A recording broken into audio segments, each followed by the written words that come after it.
ಓಂ ಗುರುಭ್ಯೋ ನಮಃ.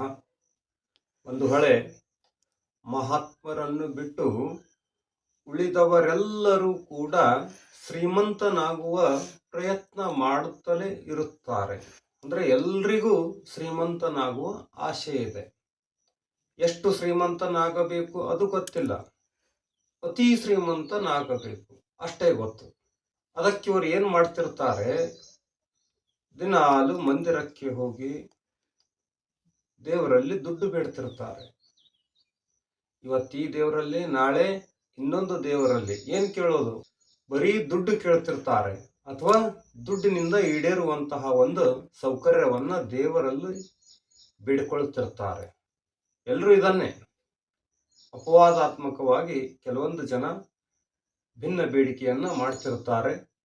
ಇಂತಹ ಜನರಿಗೆ ನನ್ನದೊಂದು ಪ್ರಶ್ನೆ. ನಿಮ್ಮ ಮನೆಗೆ ಒಬ್ಬ ತರುಣ ಭಿಕ್ಷುಕ ಬಂದಿದ್ದಾನೆ ಅನ್ಕೊಳ್ಳಿ. ಆತ ಏನಾದರೂ ನಿಮಗೆ ಅನ್ನ, ಹರಿದ ಬಟ್ಟೆ ಏನಾದರೂ ಕೇಳಿದ್ರೆ ನೀವೇನು ಮಾಡ್ತೀರಿ? ಅಯ್ಯೋ ಪಾಪ ಅಂತ ನಿಮ್ಮಲ್ಲಿ ಇದ್ದದ್ದನ್ನು ನೀವೇನು ಮಾಡ್ತೀರಿ? ಅವನಿಗೆ ಕೊಟ್ಟು ಬಿಡ್ತೀರಿ.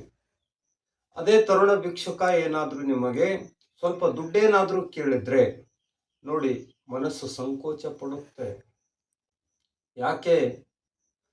ಅವನ ದೇಹ, ಆರೋಗ್ಯವುಳ್ಳ ದೇಹವನ್ನು ನೋಡಿ ನಿಮಗೆ ಸಂಕೋಚವಾಗುತ್ತೆ. ಆದರೂ ಮೊದಲನೇ ಸಲ ಕೇಳ್ತಿದ್ದಾನೆ ಅಂತ ಒಂದಿಷ್ಟೇನೋ ಮನಸ್ಸಿಲ್ಲದೆ ಕೊಡ್ತೀರ. ಒಂದು ವೇಳೆ ಅದೇ ಭಿಕ್ಷುಕ ಮತ್ತೆ ಮರಳಿ ನಾಳೆಯ ದಿನ ಭಿಕ್ಷೆಗೆ ಬಂದು ದುಡ್ಡು ಕೇಳಿದ್ರೆ ಏನು ಹೇಳ್ತೀರಾ? ದುಡಿದು ತಿನ್ನೋಕೇನ್ ರೋಗಾನ ಅಂತ ಕೇಳ್ತೀರಾ? ಹೌದು ತಾನೆ? ಗಮನಕ್ಕೆ ಬಂದಿರಬಹುದು ಬಂಧುಗಳೇ. ಮಂದಿರಕ್ಕೆ ಹೋಗಿ ನೀವು ದಿನವೂ ದುಡ್ಡು ಕೇಳಿದರೆ ದೇವರು ಕೂಡ ನಮಗೆ ಇದನ್ನೇ ಹೇಳಲ್ವಾ? ಇದನ್ನೇ ಹೇಳ್ತಾನೆ.